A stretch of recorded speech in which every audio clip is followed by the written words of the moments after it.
go live to YouTube here.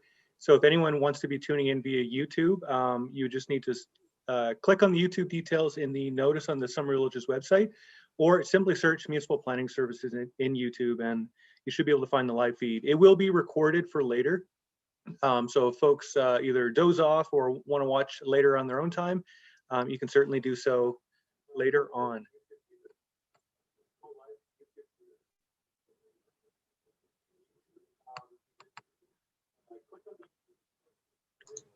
Just going to mute. Yeah, and then once Brad gets us going. Thank you, everyone, for tuning in here to the Summer Village of Poplar Bay online public meeting for the proposed annexation application that the Summer Village has been working on for the last little while. My name is Brad McDonald. I have Jane Daphne with Municipal Planning Services with me as well. And between the two of us, we're going to lead you through this presentation. Summer Village Council asked us to do this in order to provide residents and community members with an update on what the annexation application is all about, what the annexation process is, what's been done to date, and what some of the next potential steps may be as this process moves forward.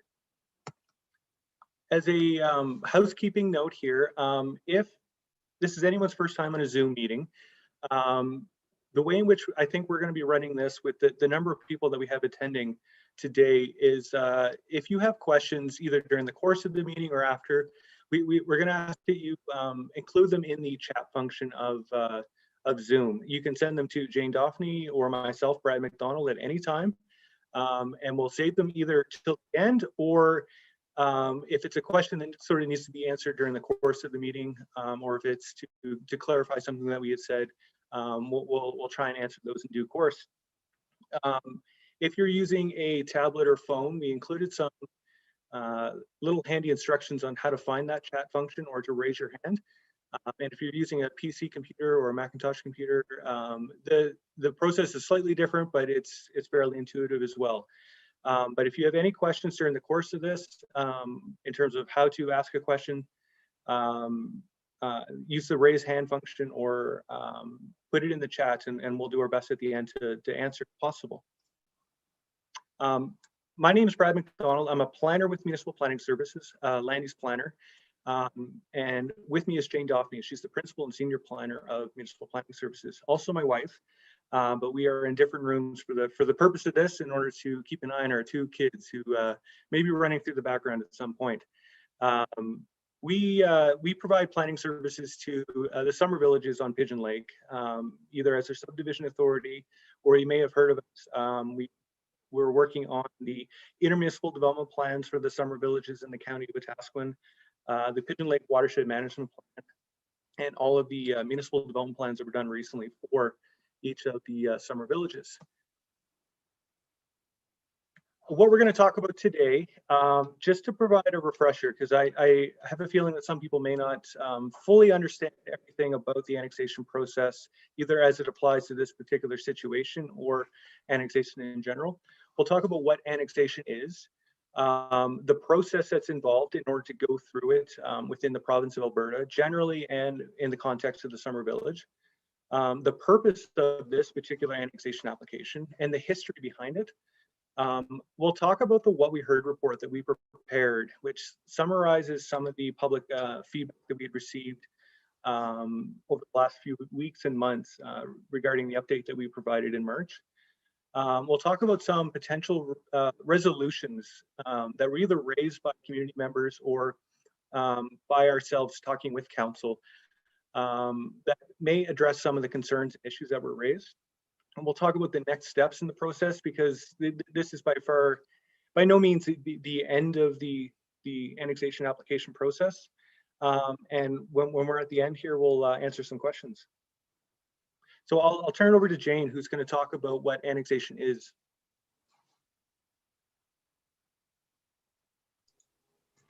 Thanks, Brad, and welcome everybody. So annexation, I guess most simply, is the process of changing the boundaries of one or more municipalities. In this case, it would be adjusting the boundary of the summer village to expand the summer village as municipal boundary, and then I guess reduce ever so slightly the boundary of the county. It's a tool that municipalities use to accommodate, in some instances, future growth and population, or to address matters related to servicing or access, correct boundary errors, which happen from time to time, or to assume jurisdictional control over future subdivision or development in an area that is of a particular interest to a municipality. In this instance, the two reasons I think that most closely explain why this particular annexation is of interest to the Summer Village relate to the fact that the lands in question are accessed through infrastructure that is controlled by the Summer Village. So it's an access issue and an infrastructure issue. And the other is that because the lands are in such close proximity to the Summer Village's developed residential area, there's some advantage or benefit to the Summer Village and Summer Village residents to have jurisdictional control over the types of future subdivision or development that could occur within these lands. You'll have to be my slide advancer, Brad. So sometimes there's misconceptions about annexation. Annexation is not amalgamation. It's, the Summer Village is not giving up their jurisdictional control as a result of this process. The two municipalities will remain independent and have their own autonomy and authority to make decisions about land use and land management. Annexation is not expropriation. So the Summer Village through this process will not be taking land that belongs to a private landowner and making that land municipal land. It doesn't change the ownership of the land at all. And then annexation is ultimately not a decision that's issued by the municipalities who are involved in the annexation process. At the end of the day, annexation is a process that is subject to approval by the province.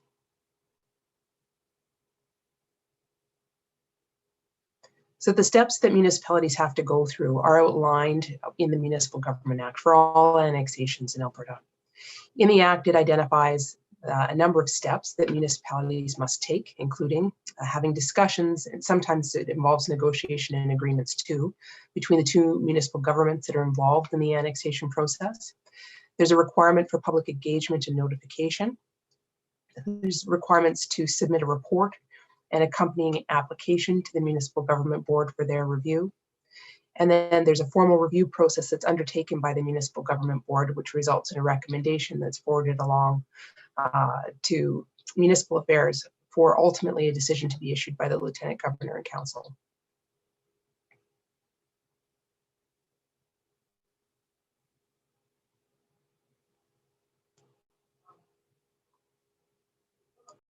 Brad, you're muted.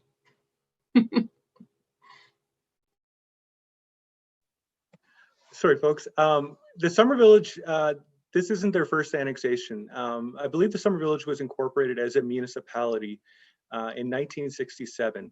And since then, just doing a little bit of research over the last few weeks, it's about the 5th annexation that has gone through since that time. The most recent one was in 2010, which included a portion of what is now the Summer Village that you see in red on your screen.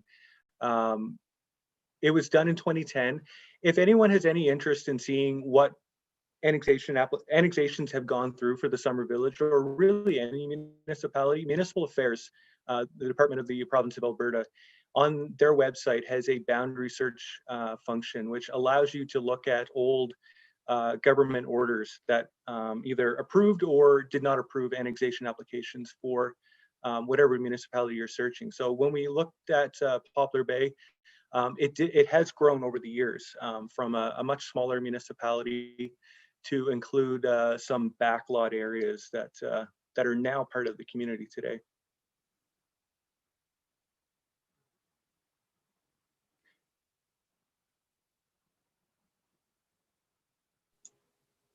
So in terms of process, there's a number of steps that are outlined in the Municipal Government Act, or the MGA, that all annexation processes must go through. The first step is for the annexation to be considered carefully by council.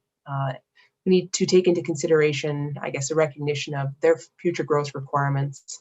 And that's more applicable, I think, for a town or village who is concerned about having enough land to enable future growth and development. That's a little bit less the situation or a major consideration in relation to an annexation like this. The other matters that I think are more pertinent to this type of an annexation application relate to servicing and access matters, jurisdictional matters, and then any other considerations that the council may deem appropriate. We worked on an annexation a few years back for a summer village up on Baptiste Lake. It was a sort of similar scale annexation, and that one was being proposed because a bunch of lot owners in the summer village had bought the land behind them, and they wanted to consolidate those lands with their parcels, and they figured rather than having land that was within two different municipalities, they requested that the summer village proceed with an annexation application in order to make it so that all of their lots, their holdings, would be within the municipality. So there's a number of reasons why these types of processes can be undertaken and can make sense, right, for different reasons. So once the municipality has done that initial review and determined that there is some benefit to the municipality to proceed with the annexation, they would propose the annexation and provide notification of the proposal to residents, the affected municipality, so that would be the county in this case, and then the affected landowners, specifically the people whose lands would be directly affected by the annexation. In this case, there's one owner. The third step is for the municipality to consult with the landowner and community members, and then the county and any referral agencies who may have an interest in the subject lands to identify any potential issues or concerns with the annexation. In the fourth step, once that referral process and consultation and engagement has occurred, the municipality provides official notice to the municipal government board and the other municipality of their intent to annex the lands. Now, if there are some objections to the annexation, then it's considered to be a contested annexation. If there are no objections that are raised or identified, then it's considered to be an uncontested annexation. And the next steps in the process are different depending on whether or not the annexation itself appears to be or may be contested, or if it is uncontested. Oh, and there's a little star on this step here. And on this, that's the step where we're at now. Now, the county has been made aware of the annexation and the municipal government board has also been made aware of it. But we're taking a step back and I guess rebooting the engagement part of the process, because when we had sent out the letter earlier on this year, which I believe was the second time the notification had been provided, it became very, very clear very quickly that the community hadn't been adequately engaged. And so we've taken a step back and we've restarted that so that we can make sure that everybody is aware of what's going on, and we can become aware of any issues or concerns that you have and address what we can address as we move forward.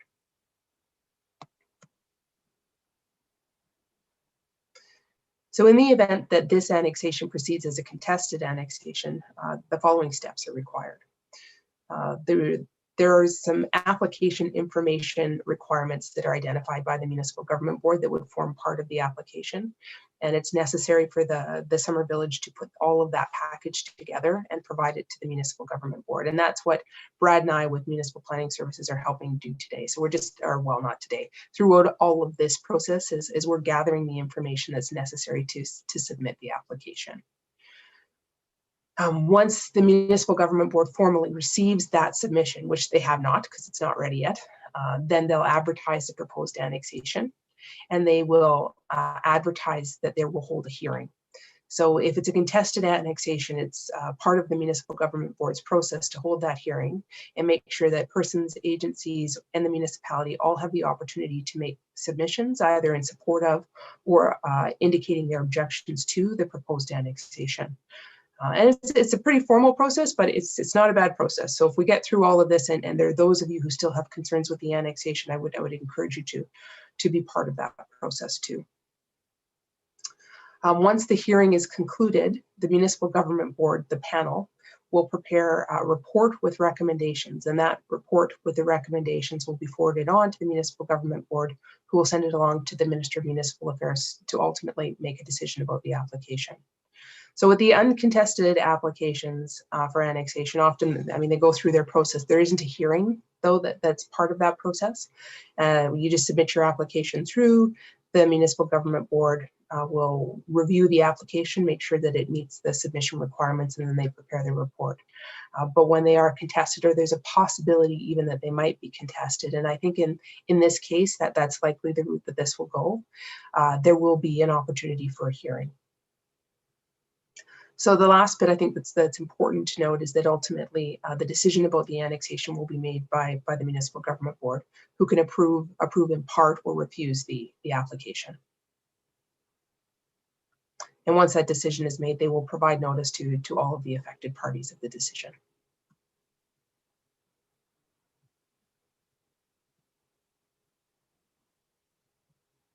I went over that one already, I think, Brad. Yeah. So the area in question that is being proposed for annexation to the Summer Village of Poplar Bay from the County of Wetaskiwin is the area shown in red on the map on the right-hand side here. It is in the, I guess you would call it the southeast corner of the general Poplar Bay area. It abuts a significant portion of that southeast portion of the Summer Village. It has direct legal road access from 2nd Street within the Summer Village of Poplar Bay. That is the only legal road access for this particular parcel of land. The area of it is not, when we do annexation applications for municipalities, typically we're talking land at like a quarter section scale or even larger. But for this instance, it's a much smaller piece of land. It's about 5.4 acres in size. And again, it is the legal road access, which is required of all lots in Alberta, is provided via the Summer Village. The purpose of the annexation application, and I'll just reiterate that Jane and I are with Municipal Planning Services, and we do not speak on behalf of Council or the Summer Village Administration. But as we understand it, the purpose of the application, it was a request from the landowner back in 2018, 2019 to the Summer Village to have this land brought into the Summer Village. It would provide the Summer Village, as Jane kind of went over before, with jurisdictional control over how it is developed in the future. Given that this piece of land is so close to so many of the lots, to have the Summer Village be, and its approving authorities be the ones to decide how it may be used and developed in the future. It was felt by council that this was that this warranted proceeding with the annexation application. So some light history over how this application process has gone through. And just on this slide, the information on this slide predated Municipal Planning Services involvement in this process. So I'm taking this from conversations with administration and some files that we had reviewed. But approximately in 2019, the Summer Village engaged the services of a different consultant to facilitate the annexation application, to carry it forward and to begin that whole process. Preliminary notification was provided to the county and to the Municipal Government Board to indicate that this was the general intent of the Summer Village to proceed with. On June 26, 2019, a public meeting was held with the previous consultant in the Summer Village. Sorry, I believe it was in Mamio, nearby at the hall there. It wasn't well attended, and I do not have any reason for you as to exactly why that would be. But we do know that letters were provided to the consultant, the previous consultant. Approximately 3 letters were provided indicating that there were some objections or concerns to the proposed annexation.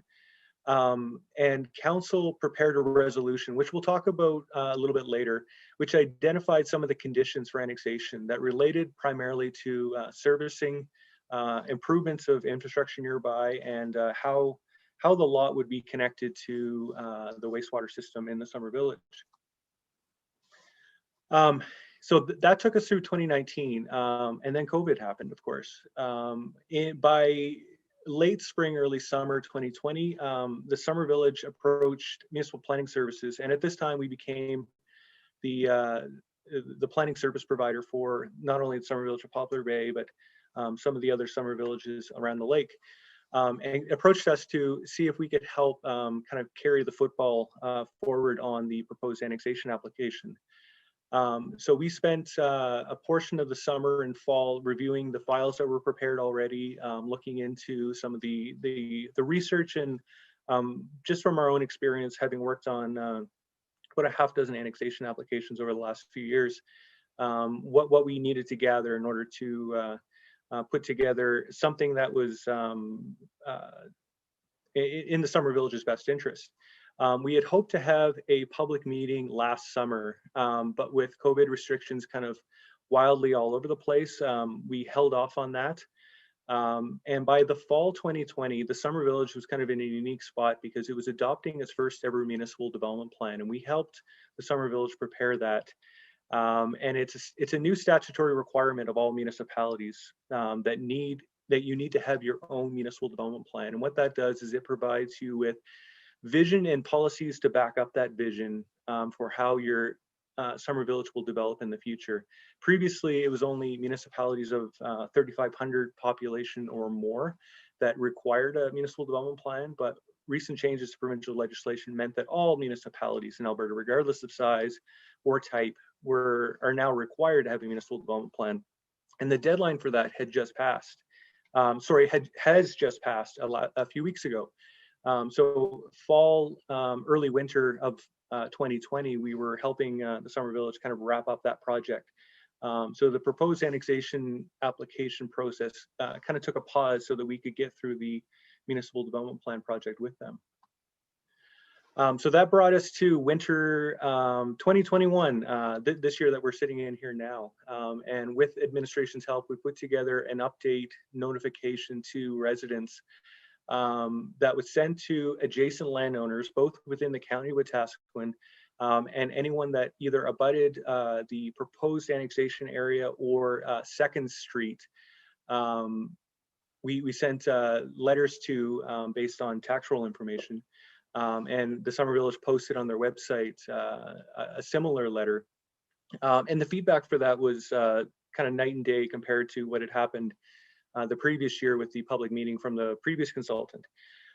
So with a response rate significantly higher, we had about 24 letters and emails, phone conversations, and kind of back and forth with administration. We were kind of going through the feedback from community members. So in the last little while, what we did was we worked with administration and council to put together a what we heard report, and that kind of summarizes how much feedback we received, what the general, some of the common topics of the feedback were, whether it were concerns, objections, potential resolutions.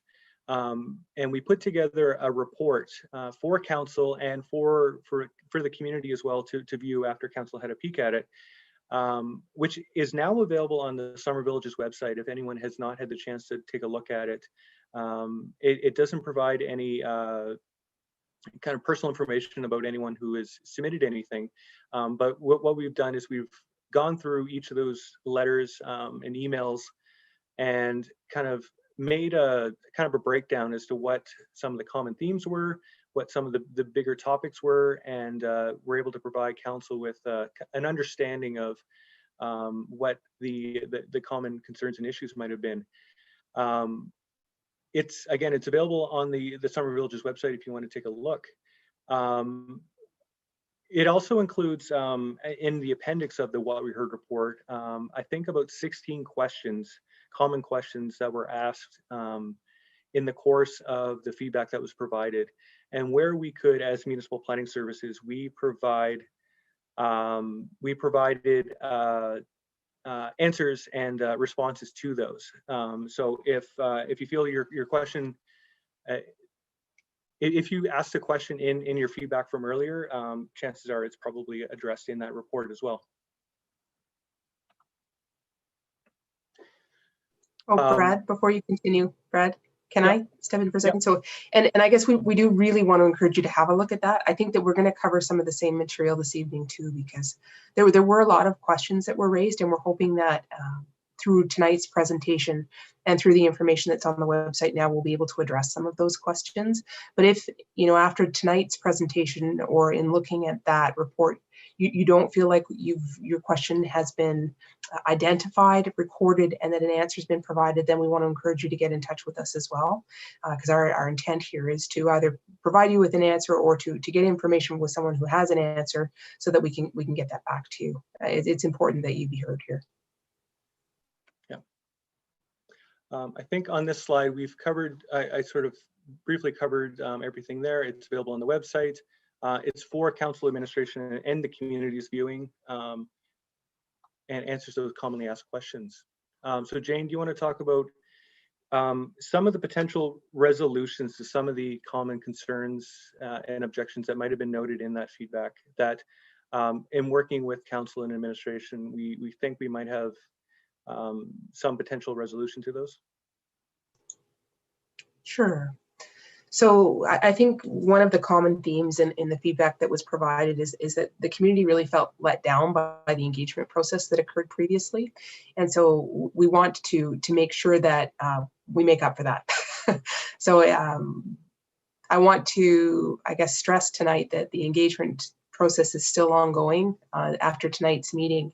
That won't be the end of things. This is our opportunity for you to see us and meet us, and hopefully provide you with some of that information that you didn't feel was provided in the previous round of engagement, and then to give you the opportunity to know who to contact to get some answers as we move forward. Now, by answers, I don't mean resolutions, because ultimately Brad and I don't make decisions, but we can get information for you, and certainly we can share your questions and concerns with council and administration. And I don't think we mentioned this at the beginning, but council and administration are with us tonight, not in our house. There's one of the folks, or the links there on the side is for the Summer Village office, and all of council and administration are here too. They're here to listen tonight though, and just be here and be present so that they are also hearing the same information that you are. So the engagement is ongoing right now. Well, we recognize that there were definitely some shortcomings with the engagement process that was undertaken in 2019.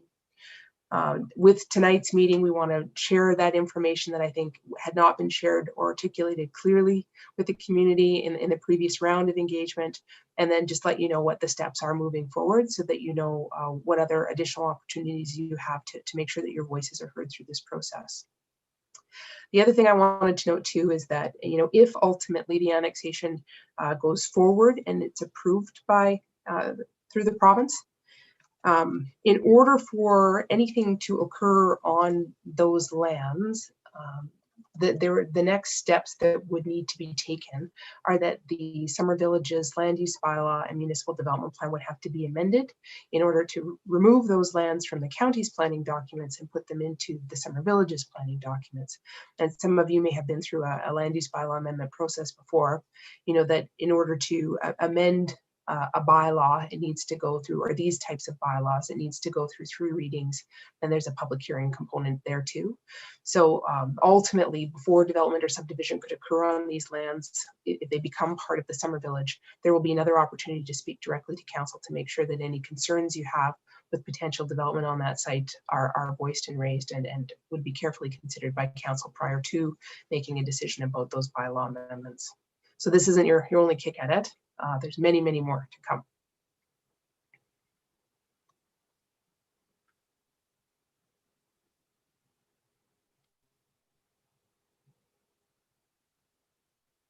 So want me to do this one, Brad? Yeah. Why don't you carry that one? So this is something we wanted to share with you too, because as we were going through this, it was something that we had discovered in the Summer Village's land use bylaw. So the Summer Village's land use bylaw, oh gosh, this is a bylaw 161. That didn't give me the hint that I was hoping it would. Brad, do you remember what year? 2006, I believe. That was the bylaw date. Was approved in 2006. So in that 2006 bylaw, which says to me that potential annexations have been contemplated for quite a while within the Summer Village, there was an interestingly worded district included in the Summer Village's land use bylaw. I haven't quite seen one like it before, but it is there today. And essentially, it's a special type of district that is currently unused, so that doesn't apply to any lands within the Summer Village, that has an expressly articulated purpose of being intended to apply to lands that may be annexed into the summer village in the future for residential purposes. And that would be that LDR district, or low density residential district. And so in your land use bylaw today, you have this special unique district that is created that identifies that lands that are annexed to the summer village would have a much lower density than the existing residential area within the summer village. And the way that they do that is that the minimum lot area for lots within that district that's identified is 2 acres, as opposed to the 0.45 acres that is the minimum lot area for the other lots, all of your lots in the summer village. Additionally, the district has been designed in order to require much greater development setbacks from all of the property boundaries than are required in the other residential district. So in the R residential district, the front and rear yard minimum setback is 6 meters and the side yard setbacks are 1.5 meters. In this district, which is intended to be applied to any annexed lands, the minimum front and rear yards identified are 15 meters and the minimum side yard is 6 meters. The other thing that we think is worth noting is that there is a maximum lot coverage difference too. In the R district, the maximum lot coverage, and that would be for buildings, is 30%. And in the LDR district, the maximum lot coverage is 10%. So a smaller portion of the lot can be developed. And that, you have to take into consideration the fact that the lots will be a little bit larger. So it's probably a similar amount, if you think of it just in terms of square footage, that could be built on a lot, but it does ensure that a large portion of the lot will remain in an undeveloped state. So this I guess, protection to ensure that development on annexed lands will not be of a high density, I guess, development in nature, and to ensure that new development on annexed lands will be buffered from the existing development is already there in your existing land use bylaw. Jane, there was a question that just came in, and it's relevant to this topic. Is whether if this district, this zone was used, if it could be changed, or if provisions within it could be changed in the future, or to a different land use district. Absolutely. Yeah, that's a really good question, and thank you for bringing that one up. 100% it could. So this is the thing about land use bylaws, right, is that they can be amended at any time. So our understanding that it is the intent of this council in considering this annexation application to apply similar types of controls. So to ensure that development on lands annexed into the summer village would be low density, and to ensure that there is adequate buffering from existing development areas. In existing council, decisions of one council can't, I guess, fetter the decisions of a new council. So even if this council said they would not entertain, a different zoning or taking this land in the future from the LDR district and putting it into an R district, or wouldn't entertain changes to the LDR district, a future council could. So there is always the possibility that the land use bylaw could be amended to change things. Yeah, that's definitely worth noting.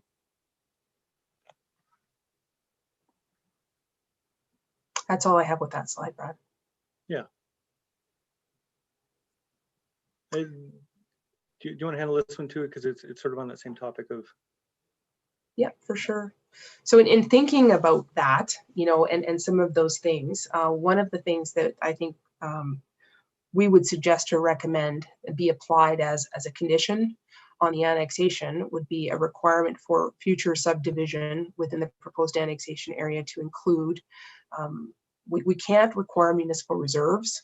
Municipal reserves, if you look at the drawing in front of us there, it identifies this green area, and that's in an existing subdivision in the county. When that subdivision was registered, there was a requirement at that time to provide reserves, where they went all the way around the boundary of those lots, and it provides a little bit of a buffer and also the possibility of a walkway, right, within those areas. So an off-lake recreation amenity, which is great. We can't require reserves for this little bit because the reserves have already been taken, and the Municipal Government Act identifies how much reserves an individual can be required to provide at time of subdivision, and that's been exceeded here. What I think we could do, though, and I think would be a potential compromise solution, would be to require the registration of a public utility lot, running essentially the same width and in the same location as the band of green in the adjacent subdivision between the proposed annexation lands and the existing residential lots, running along that area to provide a buffer between the new and the existing development. So there are ways that we could, through design, ensure that we register with the titles a buffer, so that at least could be protected moving forward. One of the other questions that popped up, Jane, now that we have a map in front of us, would be, given that this is an irregularly shaped lot, I've always considered to kind of look like a Santa sled. Given that it's a bit irregular in shape, how would you define the front or the side yards or the rear yards on a particular site like this? It would depend how the subdivision occurred in the future. I mean, right now, the way that it is, without it being subdivided, I would consider the front yard to be that portion of the lot that fronts on the road. That's generally what we would consider to be the front yard. And then this lot would have a rear yard, which would be the boundary on the south, and the side yards would be the ones on the east and the west side. I think there's another question there about a buffer to the south. So I think that is possible too. We have to make sure that we're doing it in a way that's reasonable and doesn't result in the creation of, I guess, a chunk of land on the east side of the road that is undevelopable because we've required these buffers. I think one of the concerns that came up, and it might come up on one of the slides that we haven't gone through yet, related to a concern about this annexation occurring as a means of punching access through this piece of land to connect this piece of land to the lands that are south and would continue to be in the county. We can apply a condition on the annexation that says at time of subdivision, the summer village will not allow that road to be extended to connect to the county lands in the south. When we get to that slide, I think there's a little bit of additional information relating to that. The county and the summer villages have been working on an intermunicipal development plan over the last little while too, and we've been involved in that process. And one of the annexation criteria that I anticipate will be included in that IDP, it's in the draft now, is that lands, one of the things that would make land suitable for annexation is that access to those lands comes from the annexing municipality. So, you know, if we were to punch that road through all the way through, thereby providing access to the land of the south, we would essentially also be creating a scenario where additional annexation maybe would be possible or necessary as a result of that. I don't think that that has not been articulated to us by the summer village or the landowner as what the intent is. But if we're trying to ensure that we're limiting access through summer village infrastructure, summer village roads, we could essentially have a condition that says that the road won't be extended. I would be surprised if the summer village wanted to provide access through that road to the lands to the south, because it would or could potentially result in significant increases in traffic on your road infrastructure. And that, I don't know any summer villages that really are in support of additional traffic, higher volume traffic running through their road network. So there are ways we can deal with that too, that don't necessarily involve having to register a small buffer strip, because you can put a road through an MR, you can put a road through a PUL. So I don't think that would provide the protection that you need in that regard. But there are other ways. And the only other thing I wanted to note about that, I'm probably jumping ahead of myself a bit too, is that someone can't register a road without the municipality that the road is in indicating that they support it. So the municipality would have to approve a new road. And if they didn't approve the new road, then the road could not be registered. And that's because the municipality ultimately takes on responsibility for the road. It's owned by the Crown, but the municipality is responsible for it. So without the municipality's approval, a road couldn't be registered. Just on the topic of road, Jane, a question just popped up. Can you explain and clarify how 2nd Street became a legal road access? They'd indicated that they had not received notification of it in a bylaw. Do you want to talk about 2nd Street as a legal road access? Sure, it's a little bit tricky for us because we weren't involved in that process. I know with certainty that a bylaw was approved, because a road can't be closed without approval of the Minister of Transportation. And the Minister of Transportation, in order for them to consider closing a road, requires a bylaw and requires a certain process to be followed as part of that application, which includes notification.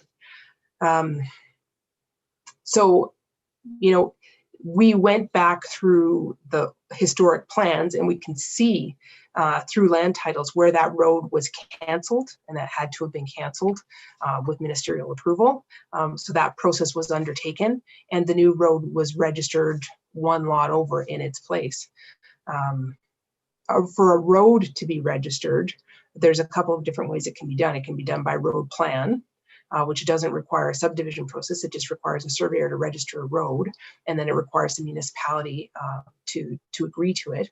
Or it can be done as part of a subdivision, and that's what happened in this case. So a subdivision occurred. The land that was formerly the road was created as a separate titled area, and the new road was registered from the unsubdivided lands. And there's a process, as you're probably all aware of too, that's identified by the province for all subdivisions, and there is an adjacent landowner notification component to that too. So we, you know, I don't know exactly what the steps were, and I won't be able to find that information out. That would have been, do you remember, Brad, what year that was? Was that a West Central one, or did it predate? I'm sorry, say that again. What year did that subdivision happen? Do you remember? I know you looked at it. I don't have it in front of me, but I believe we talked more about it in the What We Heard report that we prepared. That's available on the Summer Village's website. So, but I feel like it was in the 90s, in the mid 90s, but that's just taking a guess based on memory at this point. And the slide's too small for me to see the plan number. And I think it's also worth noting too that if a road right away is registered, it doesn't mean that the road is constructed the day following or even years following. Any look at any municipality, and there are road right-of-ways that have not been developed that still provide that legal road access to lots. Yeah, that's a good point too. There's another question directed here at me, and it is, how can we apply for an environmental reserve designation? So environmental reserves are kind of unique things too, right? The Municipal Government Act provides for or enables municipalities to take environmental reserves, again, at time of subdivision normally. Environmental reserves can only be applied to lands that have, I guess, attributes that would indicate that they are environmentally significant lands. So the types of lands that we normally require to be provided as environmental reserves at time of subdivision would be lands that have a water body like a wetland, or lands adjacent to a water body like a wetland or a lake, or lands adjacent to a water course. Those are the types of features that we normally would require to be part of an environmental reserve parcel. We also include areas sometimes with a very high water table, or areas with steep slopes, so greater than 15% slopes. If the lands don't exhibit any of those features, then we can't take them as environmental reserves. So that's the first part, I guess, of the answer to that question, is that they would have to be lands that exhibit features that would qualify them to be environmental reserves. Then they could be taken, they become the property of the municipality at time of subdivision. You can also register an environmental reserve. So I know, what is it? The Summer Village of, it's on Wabaman. It was one of Sue's. It's by the little one on the south, Brad, do you remember? Lakeview, Summer Village of Lakeview.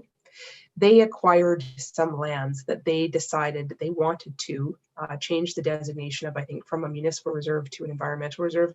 Actually, Grandview did that too, I think. Grandview on your lake might have done that. And they did it by bylaw.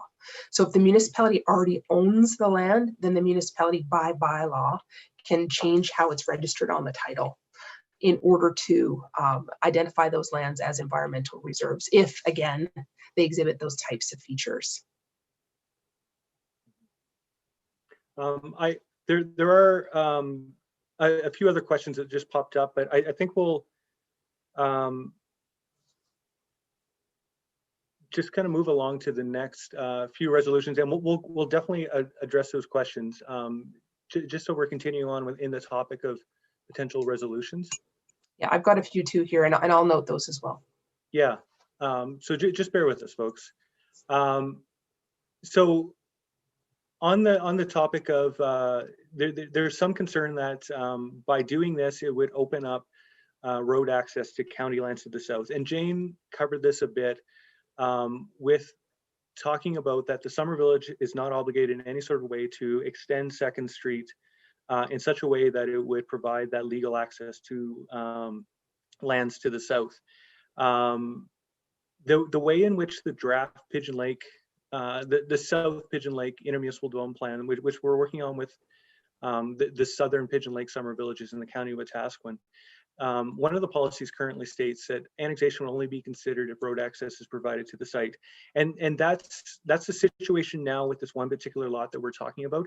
But as Shane was mentioning, I don't think Summer Village would necessarily be winding into a situation where road access was provided that would open up future annexation to other areas due to the creation of this. One of the questions I think is kind of on this topic is whether this site could be accessed from lands to the south, given that some of the ownership is similar, because properties to the south have different road access, that this particular site could then just be kind of travel through those properties to be accessed. That may be the case for a situation where the landowner wishes to travel over their land, but in terms of the legal access for this lot, it is from 2nd Street. If we were in a situation in the future where the two parcels were not owned by the same landowner, then we would have a more difficult situation of providing that access. And Jane, do you want to talk a little bit about that in terms of going through another property by way of the legal access topic? Oh, well, I'm not entirely sure how much more I can add to that. So yeah. For legal access, I'm a real stickler about legal access, which some people appreciate and some people do not. I don't consider an access easement agreement to be legal access, in my opinion, because those agreements fail from time to time, because neighbors sometimes who start agreeing with each other don't always end up being the best of friends. The best way to ensure unfettered continued public access to a new parcel, which I believe it is our responsibility to do when we're making subdivision decisions, is to ensure that the parcel of land directly touches a registered road, and that road is developed to a standard that would allow an emergency vehicle or a school bus to go down the road. So that when we're talking about public access, that's what we mean. We mean developed to a registered road that's built to a standard that would enable an emergency vehicle to get down the road. In this case, the only way to access this piece of land is through the road in the Summer Village. Yeah. Is that sort of what you were looking for, Brad? Yeah, I think it just had to do with the fact that southern parcel is accessed through Range Road 12A and Highway 771. Yeah, it does have direct legal access from other roads, from the regional transportation network, from the highway, and then also from a county road. There's no need for that road, for that piece of land, to be accessed through the Summer Village. Kind of going back to the topic, and a few other questions popped up, and we will get to those. Regarding that resolution, I'm just trying to remember the number, 19189, from council at the beginning of the annexation process. And that indicated conditions for the annexation itself. And those conditions right now address upgrades to 2nd Street in order to be up to Summer Village road standards and connection to the local wastewater system. So those conditions, as they're currently written, indicate that that when developed, this lot will be connected to the wastewater system. A local improvement levy would apply to the property when that connection happens. Second Street will be improved at the developer's cost, and any franchise utilities, and that would be things like power, communications, that sort of thing, would be at the developer's cost as well.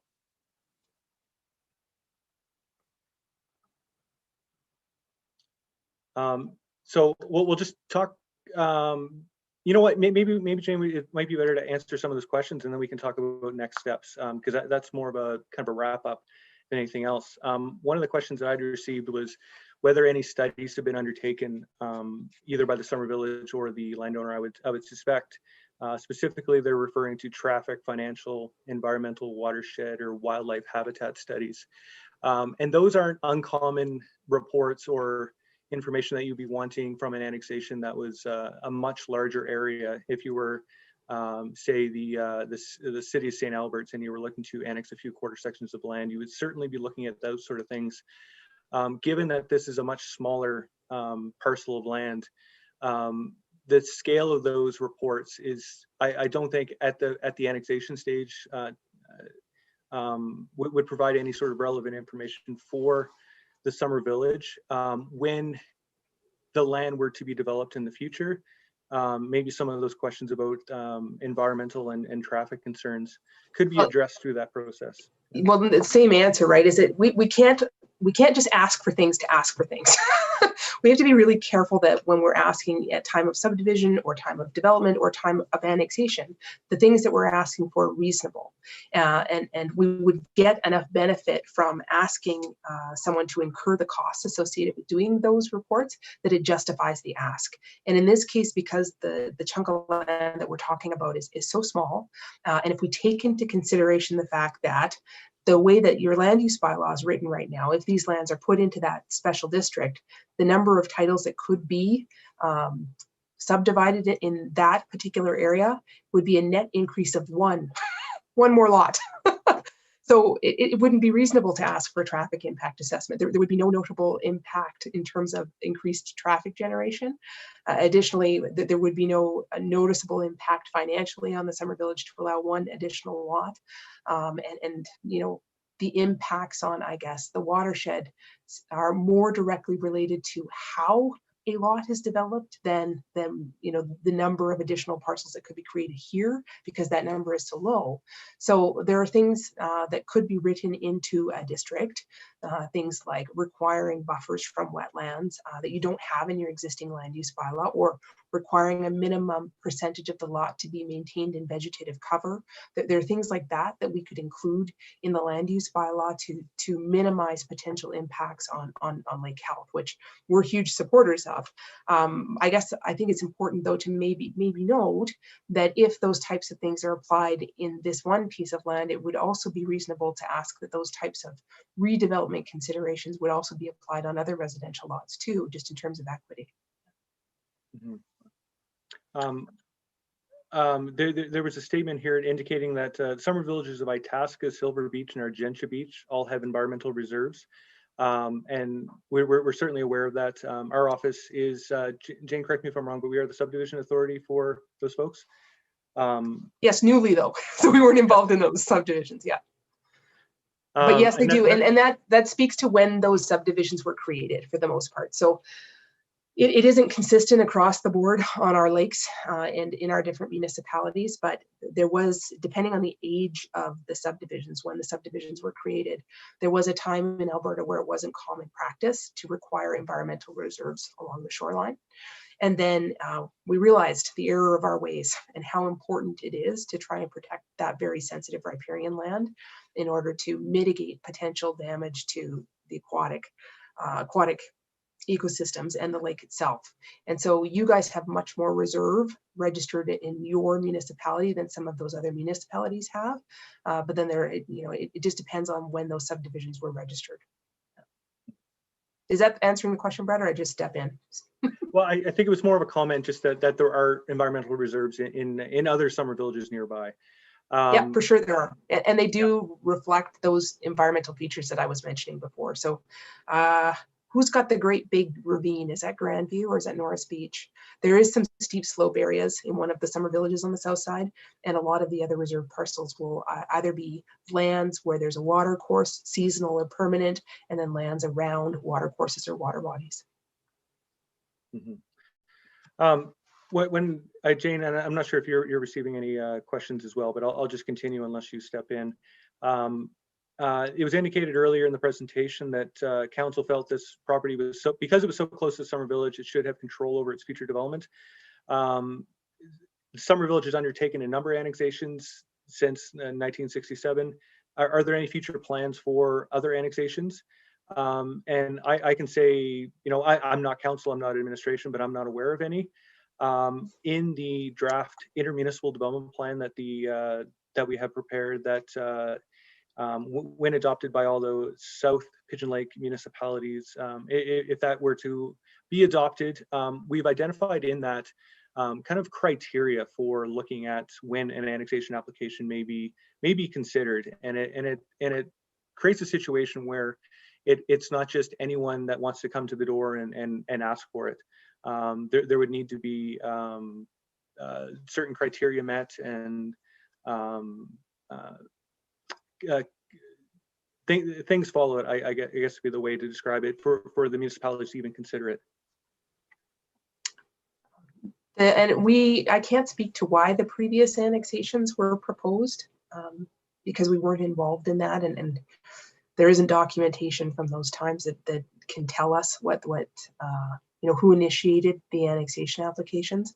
We can just speak to this particular annexation, and it is our understanding that this annexation was not initiated originally by council. It was initiated by the landowner.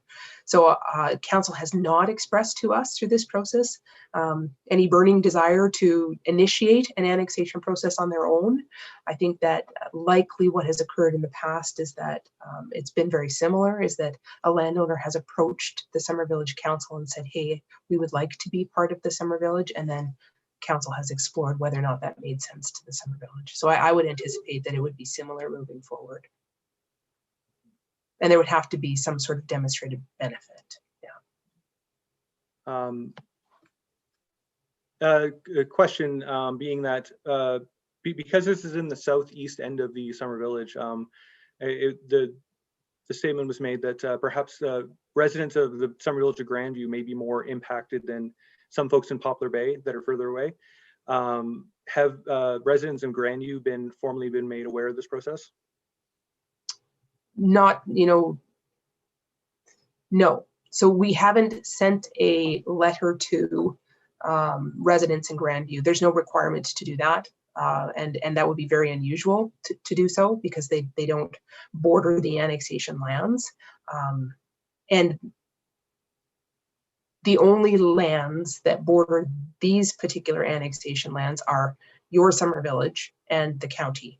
And so those two municipalities were the ones that were provided direct notification. Now, all of the information about the annexation that's being made available to Summer Village residents is also going to be posted on the Summer Village's website. I think some of it is there now, and that's available to anybody who would like to look at it. So, if you guys feel like there are people in the Summer Village of Grandview that could in some way be directly impacted by this, then I would encourage you to direct them to the website or have them contact us directly, and we'd be happy to share that information. There was a question about whether the landowner would want to incur large costs associated with improvements to the road and to the utilities for just 2 lots. And we can't speak to that. There are costs to development no matter what you do. It's not uncommon for on-site and off-site improvements to be the kind of cost of development, especially in a Summer Village or an area that has servicing in it. I don't know, Jane, if you have anything more to add to that, but that is not an answer that would be for us. It would be at the end of the day whether the landowner would want to go forward with those costs. Yeah, that's not a question that we can answer. Yeah. Sorry, I had another question here. I had two that I just don't want to miss. One of them was, who's responsible for unlicensed vehicles on 1st and 2nd Street, quads and motorcycles? I don't know. So I wanted to let whoever put that there know that we read it. I don't know who is responsible for addressing unlicensed vehicles on Summer Village roads right now. I don't know if you have a peace officer that assists with that or how that works, but it would be the same as who's responsible for managing your other roads and traffic bylaw stuff. And then there was another question that said, so is the requirement for notification, is it for adjacent, not affected? And we have to provide notice to affected parties. In our opinion, Grandview wasn't more affected than another Summer Village around the lake. They do have the ability, if there are residents from Grandview that have concerns or objections to the annexation, to present at the MGB. They absolutely would have that ability. I have had, processes where people have come and spoken at the MGB where they didn't, that they were from different provinces because they believe they were affected by. So we have to make a determination about what is reasonable in terms of our notification area. It doesn't mean that everyone will agree with us, that's for sure. There was a question about the What We Heard report, and in it, in the appendix, we kind of answered some questions that had popped up. And one of the questions was regarding the Summer Village's project to develop emergency access along Range Road 14 that would connect with Poplar Bay Drive. And the question being whether this is going forward. Anything to do with this is unrelated to this particular annexation application. In our office, Municipal Planning Services, we don't have anything to do with this, apart from having a conversation with the Summer Village where they clarify what's going on. If you have questions about this, I would direct them to Summer Village Administration or Council.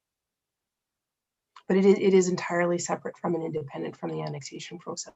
So I just don't want to muddy the waters between the two things tonight. I think it's absolutely reasonable that you might have questions about that process, and maybe we can also work with Sylvia to try and just come up with an FAQ about that we could help the Summer Village post on their website, because there does seem to be some concern that the two are related. They're not. I can tell you definitively they're not. But if you have questions about that, maybe we can just try to help you get some answers too about that one.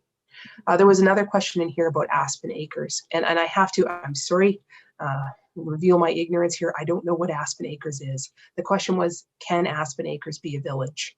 And then can Aspen Acres initiate an annexation? So they're not, they're not a Summer Village right now. I think it's a subdivision, a country residential subdivision.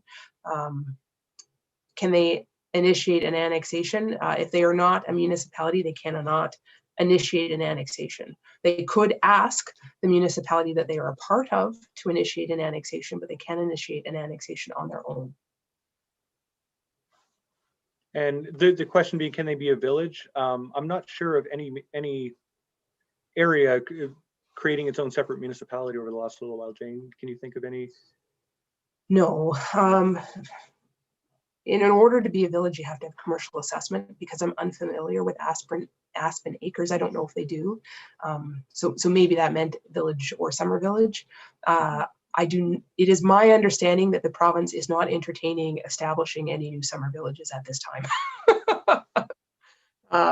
The only things we've heard from the province about Summer Village is that they would prefer there were fewer Summer Villages. So I would be very surprised if the province entertained the establishment of any new Summer Villages, but who knows? Who knows? I can't speak for the province yet. Yeah. I know better than to try and speak for the province. Yeah. There was a question here about the fact that there is sewage in the ground nearby. If that existing sewer system could handle future development on the site. That's not an answer that I have or Jane. It would be more of a question for the Summer Village and the operators of the treatment plant. We can look into that. Yeah. That's one that we'll have to report back. Yeah. Is there capacity in the existing system? I believe there is, but I will look into that and we'll provide an answer. Yeah. Do you have questions on your end, or should I just keep going here? I'm just looking. I think that was the last one. If I've missed anybody's questions, please resend. There's a few I tried not to. Another one was, can we clarify why, given that there's been a fair bit of objection or concerns raised from ratepayers, why this is continuing to proceed, and why the Summer Village is looking to continue with this. That's not our question to answer.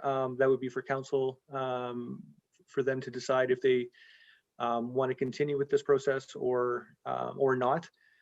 We've been directed to continue it on their behalf, so that's about as far as I think we can answer on that.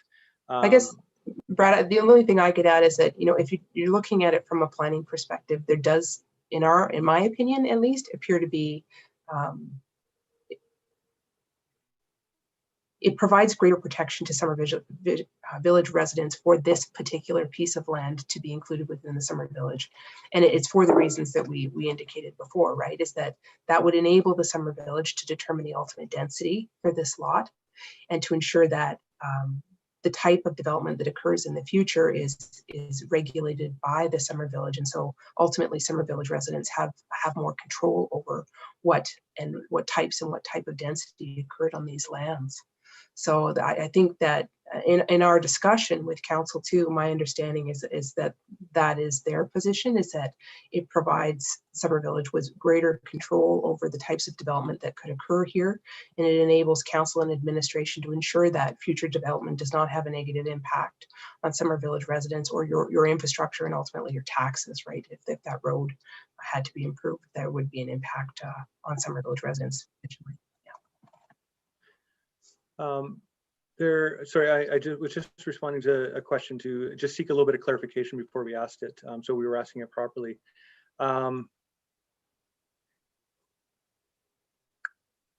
There was one regarding, I'm sorry, I just lost it here. Shane, I don't know if anything just popped up into yours. Oh,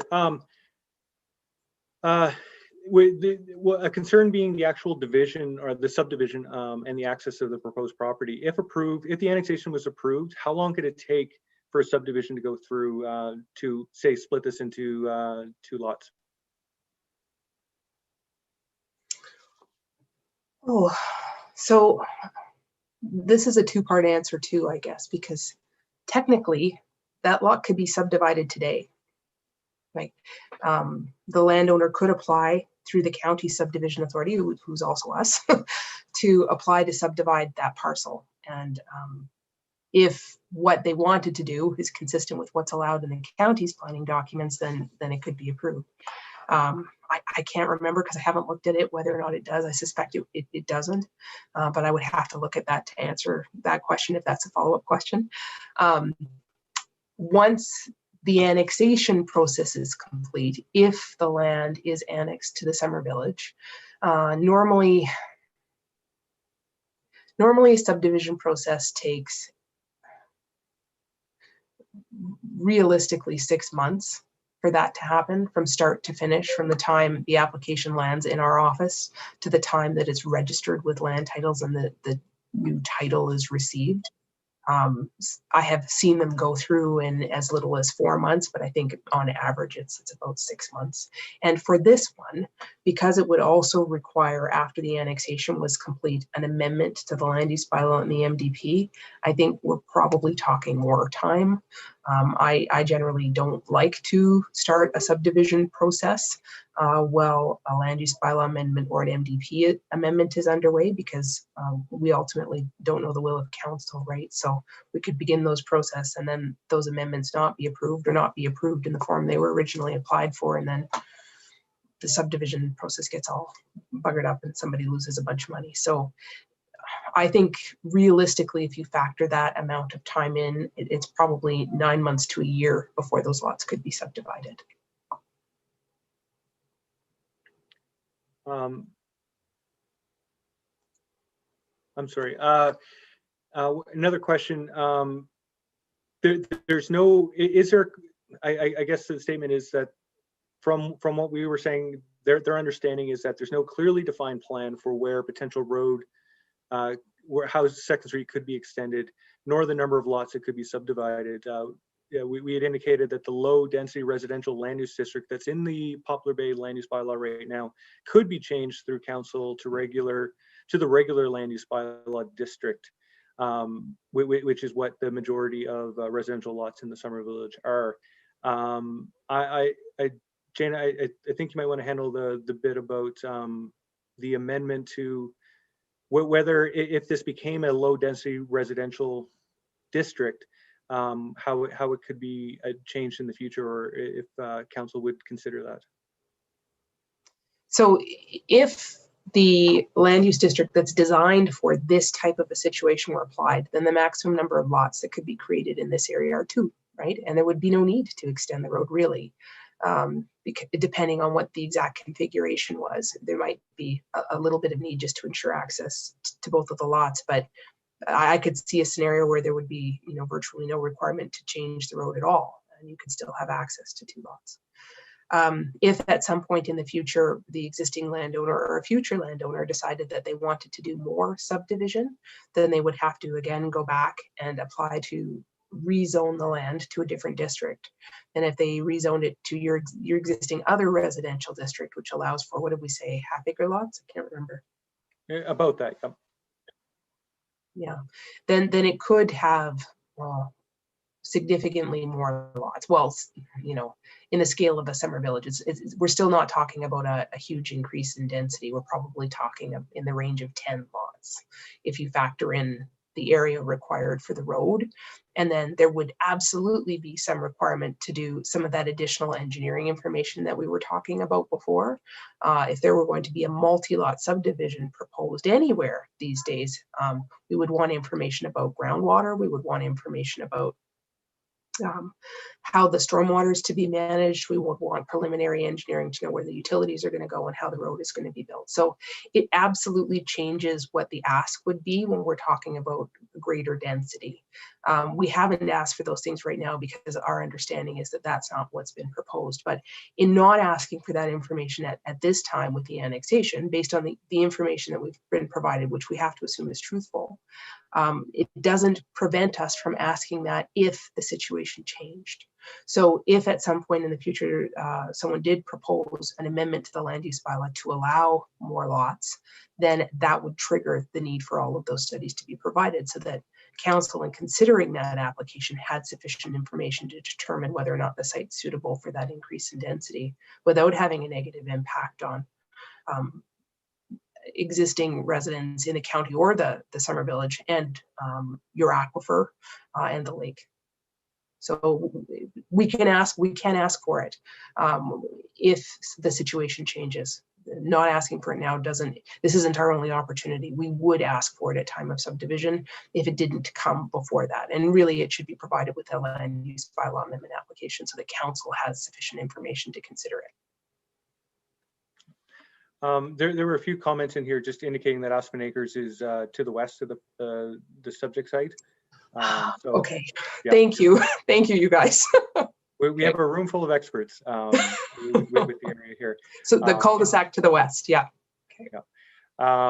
Another, just a statement, just indicating that any increase in traffic with development would potentially impact folks in the Summer Village of Grandview, perhaps more than some in the Summer Village of Poplar Bay. And there was just a question about whether the Summer Village of Grandview could be included in notification or that, and we'll go back to council and administration to discuss that when we do the next steps. No, that's a good point, and I understand now where you're coming from, and absolutely we could. It's certainly there's no harm in notifying more people about this. We would rather that the notification be large, right? Rather than us not providing people with the opportunity to, at minimum, ask questions before this proceeds to the municipal government board. So we will take that back to council, but I suspect that's something that we'll have support to be able to do, to just include Grandview in the notification for sure. Yeah. I think before I was just speaking to why we didn't originally, but now that the point has been raised, that's an easy change for us to make. Yeah. There was a question about costs that might have been incurred by the village to date with this annexation application. I don't have that figure. That's a question for administration and council. We've only been involved with this over the last year. There are certainly costs involved, but I don't have that number for you. Why is the subdivision plan not part of this annexation request? Well, it's not required, I guess, is the simple answer.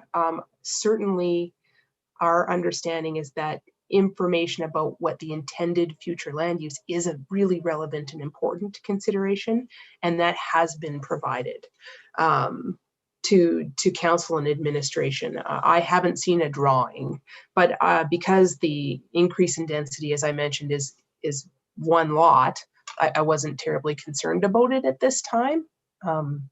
If we were talking about a multi-lot kind of scenario, then it would change things entirely, right? Because it would also change our information ask, yeah, in terms of engineering.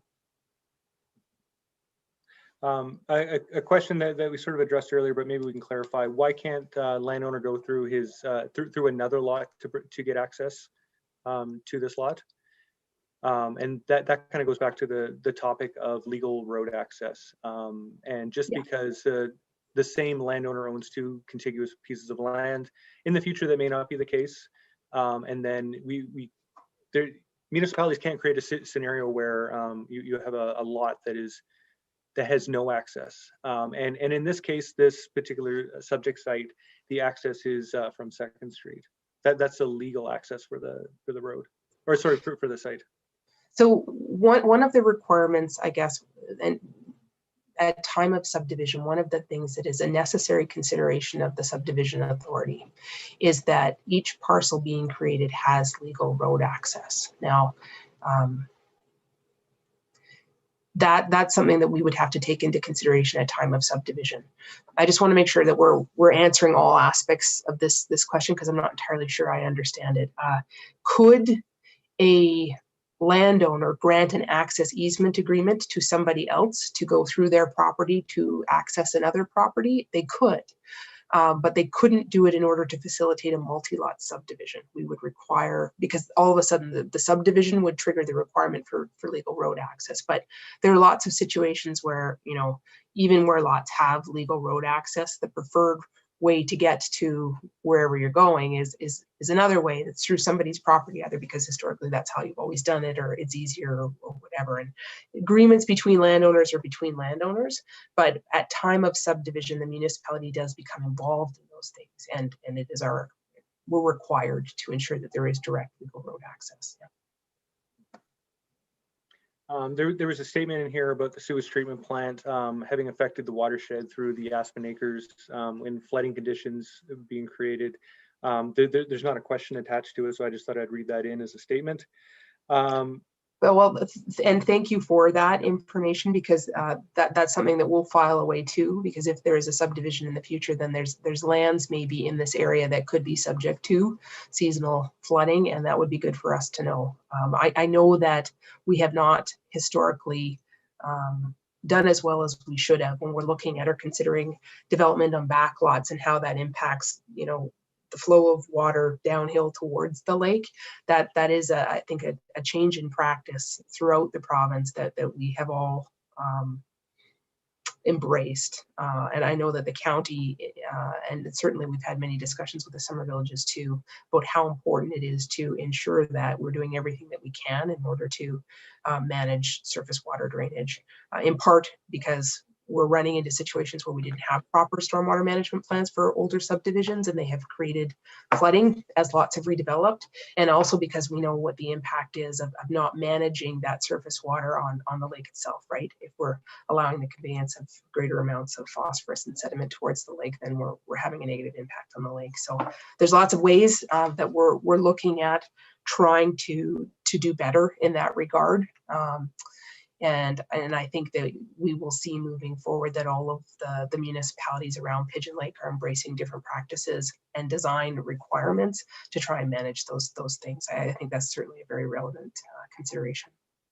Yeah. There was a question about the MGB process.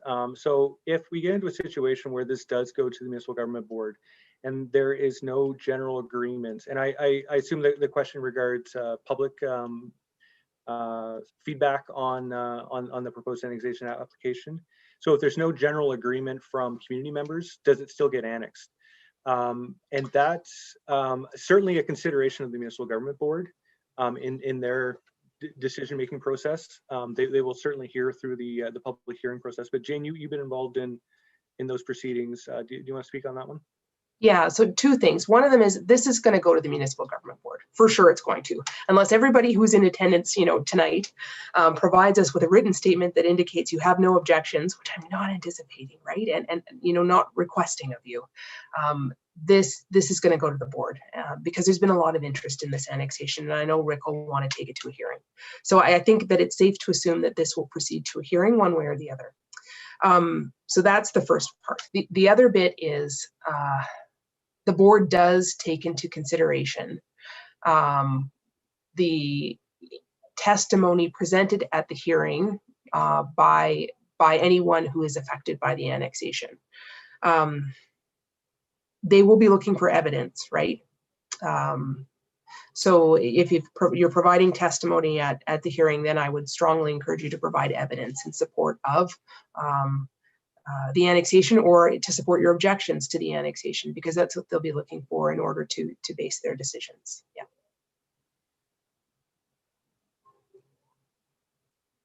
Oh, there's a comment about properties that are currently experiencing flooding. That individual who sent that, maybe contact me next week and let me know a little bit more about your property, and I'll see if I can do a little bit of follow-up with you directly about that. It may not be an easy solution, but I need to know a little bit more, and then we'll see if I can give you a little bit more direction in that regard. Separate than the annexation, but an important question. Yeah. There was a question in here about whether a permanent caveat could be put on to just to have a subdivision that would never exceed 2 properties. No, you can't.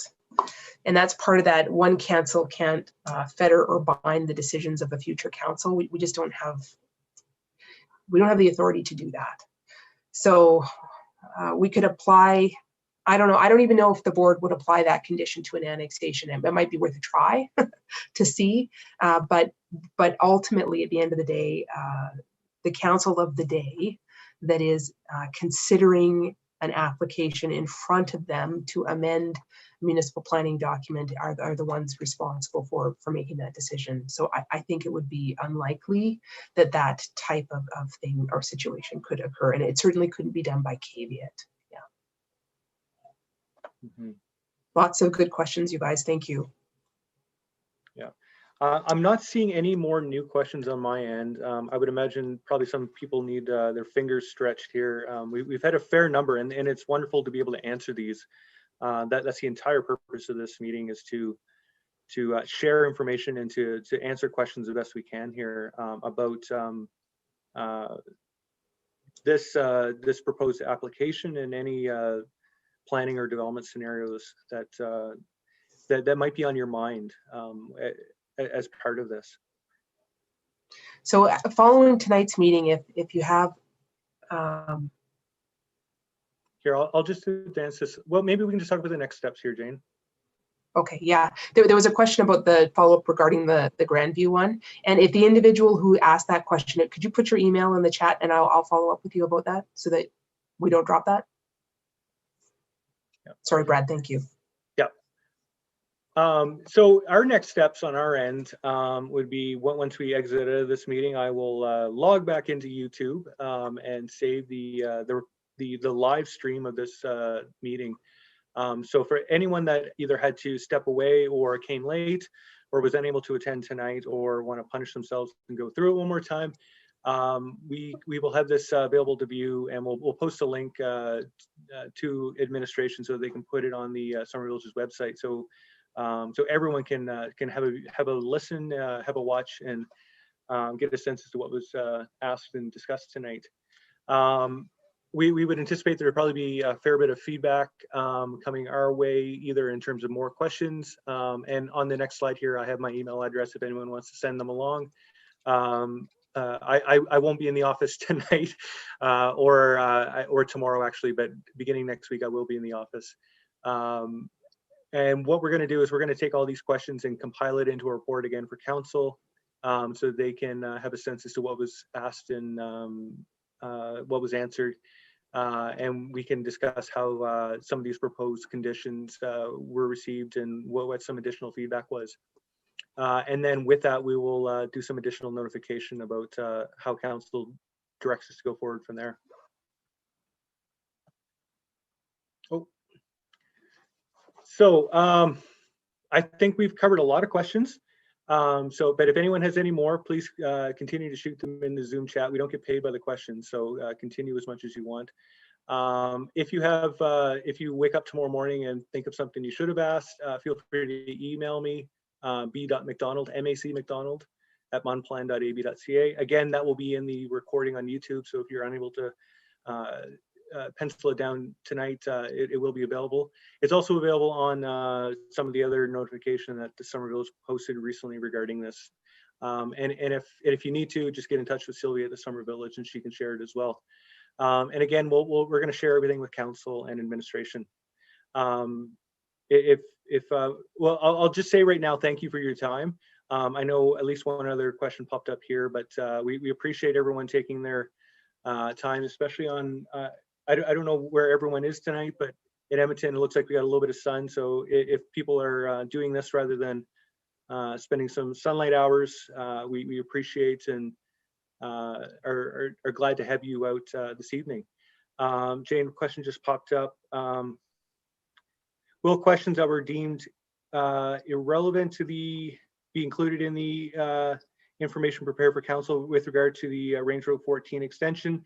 So I think what we'll do, and I don't know that what we meant was that they were relevant, but they're not related to this annexation application. But what we'll do is we'll talk to Summer Village administration and let them know that some folks in the Summer Village and the surrounding area certainly have questions about what's happening with Range Road 14. And if they need our assistance with anything with that, we can certainly discuss how we can help them with any discussions or notification. So Brad's providing a sort of skirting around the answer there because we don't know. But we will, council and administration are hearing this, and I can think of a couple of different ways that we can support them in getting you some information about that. So we'll do our best to make sure that information gets relayed to the community, because I know there's you know what, I kind of misread the end of that question. Anything that we discussed tonight about Range Road 14, we'll be including that in our report to council. So at minimum, there will be that bit in there. And we did talk a bit about it in the What We Heard report. But we don't have necessarily answers to questions about it at this time. One other one that just popped up, is there any indication of how soon development would happen once annexed? And I do not have that answer yet. No, I don't know either. That hasn't been conveyed to us. But I think that sort of relates to one of the previous questions, right? Is assuming that the landowner wanted to proceed right away, how quickly could it happen? And I do think that realistically, even if they pulled the trigger on it right away and wanted to get things going, it's probably about a year out. There were a couple thank yous that popped up, and we appreciate those as well. And another comment just about seeing the development restricted to 2 lots. Seeing if anything else pops up here.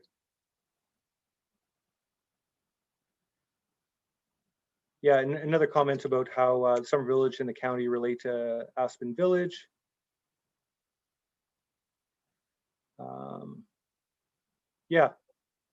not seeing any additional questions. A few comments and things for us to follow up on with Summer Village administration, and things to put in their ear as well.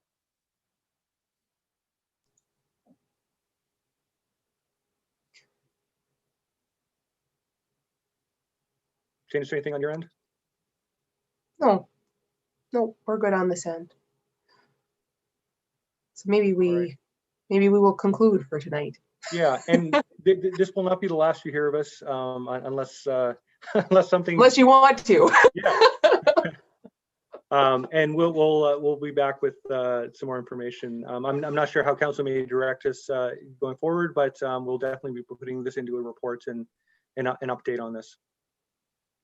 So keep your eyes on the Summer Village website, and we'll try to continue to provide updates that way so that you have access to better and more frequent information. And then, if you can't find what you're looking for, or you're wondering, if things have happened because there isn't something on the website, then just please feel free to get in touch with us. Yeah. Okay. Good. All right. Well, thank you, everyone. I'll just end the share here. And we'll say goodnight and stay safe and